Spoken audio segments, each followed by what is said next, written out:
বর্তমানে আমাদের দেশ নির্বাচন নিয়ে খুবই ব্যস্ত। দেশের 5টি রাজ্যে কেরালা, পশ্চিমবঙ্গ, আসাম, তামিলনাড়ু, পন্ডিচেরি এই 5টি রাজ্যে নির্বাচন অনুষ্ঠিত হচ্ছে এবং বা হয়ে গেছে। ওয়েস্ট বেঙ্গলের সর্বশেষ ওয়েস্ট বেঙ্গলের 294টি আসনের মধ্যে 152টি নির্বাচন অনুষ্ঠিত হয়ে গেছে, আর 126টি নির্বাচন বাকি, আগামী 29 তারিখে অনুষ্ঠিত হবে। ইতিমধ্যে আমাদের ত্রিপুরা রাজ্যে স্বশাসিত জেলা পরিষদ নির্বাচন অনুষ্ঠিত হয়ে গেছে।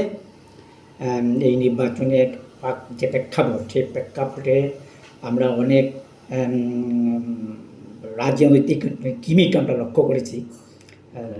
এখানে আমরা ত্রিপুরা রাজ্যে ত্রিপুরা মথা এবং বিজেপির মধ্যে জোট চলছে, শরিকি সরকার চলছে। এর মধ্যে এডিসিতে অনেক জোট হবে বলে হয়নি। শেষ পর্যন্ত সমরে ত্রিপুরা মথা বিগ বিকে তথা বিজেপিকে পরাজিত করে, প্রায় ম্যাসিভভাবে পরাজিত করে, পাহাড়ে প্রায় বিজেপিকে উচ্ছেদ করে দিয়ে 28টি আসনের মধ্যে 24টি আসন জয়লাভ করে এবং সারা ভারতবর্ষে ত্রিপুরা মথা তথা এই দলের সুপ্রিমো প্রদ্যুৎ কিশোর দেববর্মন রাজ্য রাজনীতির গণ্ডি ছাড়িয়ে জাতীয় রাজনৈতিক গণ্ডিতে এটা পরিচিতি লাভ করেছে।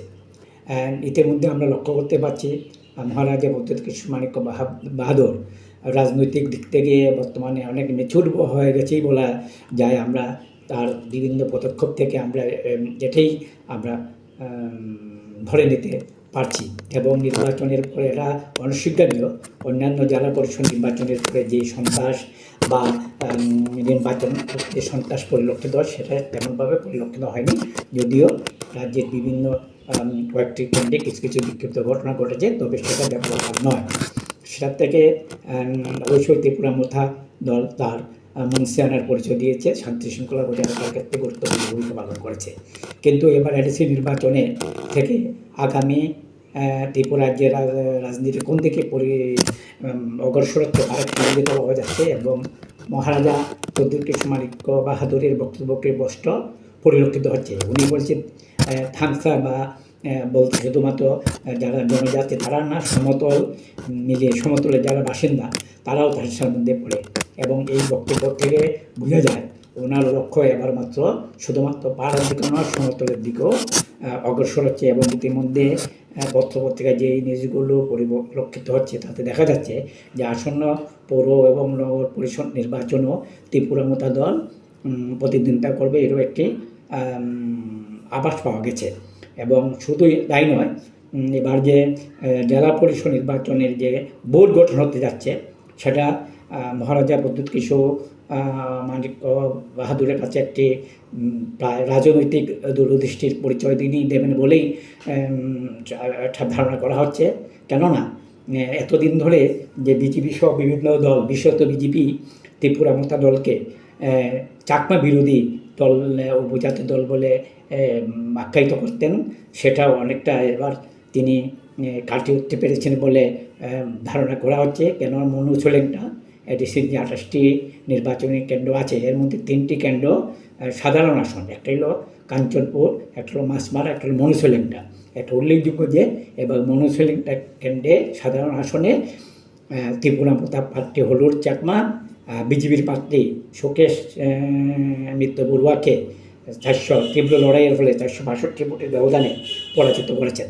এবং একটা ধারণা করা যাচ্ছে যে মানে যে মন্ত্রী পরিষদ গঠিত হবে সেই মন্ত্রী পরিষদে হলিউড চাকমা নিশ্চিতভাবে স্থান পাচ্ছেন। কেননা সেটার একটা ভবিষ্যৎ একটা পরিকল্পনাও আছে এবং সেই পরিকল্পনা কি, একদিকে হলিউড চাকমাকে মন্ত্রিসভা অন্তর্ভুক্ত করে প্রদ্যুৎ কিশোর মাণিক্য বাহাদুর, মহারাজা প্রদ্যুৎ কিশোর মাণিক্য বাহাদুর একটি মেসেজ দিতে চেষ্টা করবেন যে তিনি থাংসা বলতে সমস্ত উপজাতি এবং উনি চাকমা বিরোধী নয়। শুধু তাই নয়, আগামী 2028 সালের বিধানসভা নির্বাচনকে উনি পাখির চোখ রেখে হলিউড চাকমাকে বিশেষভাবে গুরুত্ব দেবেন মনে করা হচ্ছে। কেননা ছামুনু এবং পেচারতল এই দুটি উপজাতি 18-20টির মধ্যে 2টি উপজাতি সংরক্ষিত আসন ত্রিপুরার মতো হাতছাড়া। এই 2টি আসনও 2018 সালের নির্বাচনে ত্রিপুরার মতো যাতে জয়লাভ করে তার দিকে উনি মানে তীক্ষ্ণ দৃষ্টি নিয়ে তিনি পরিকল্পনাভাবে অগ্রসর হচ্ছেন এবং হলিউড চাকমাকে মন্ত্রিসভা অন্তর্ভুক্ত করে পেচারতোল এবং ছামনু সহ মনোবঙ্কল বিভিন্ন কেন্দ্রে এবং সারা ত্রিপুরা রাজ্যে তিনি একটা সার্বিক থানসার একটি মেসেজ দিতে যাচ্ছেন বলে ধারণা করা হচ্ছে। এবং আরেকটি উল্লেখযোগ্য বিষয়, তিনি রাজনীতির দিক থেকে যে অনেক বিজ্ঞ বা প্রজ্ঞ হয়ে উঠছেন এবং আগামী 2028 সালের নির্বাচনে ত্রিপুরা ছাড়া কোনো দলেই যে ত্রিপুরাতে সরকার গঠন করতে পারছে না বা পারবে না সেটাও একটা ইঙ্গিতবহ। তিনি যে 27 তারিখ সম্মত 27 তারিখ শপথ গ্রহণ অনুষ্ঠান হবে, 27 তারিখে শপথ গ্রহণ অনুষ্ঠান হবেন, তিনি ওনার প্রবল প্রতিদ্বন্দ্বী যার বিরুদ্ধে লড়াই করে এডিসিকে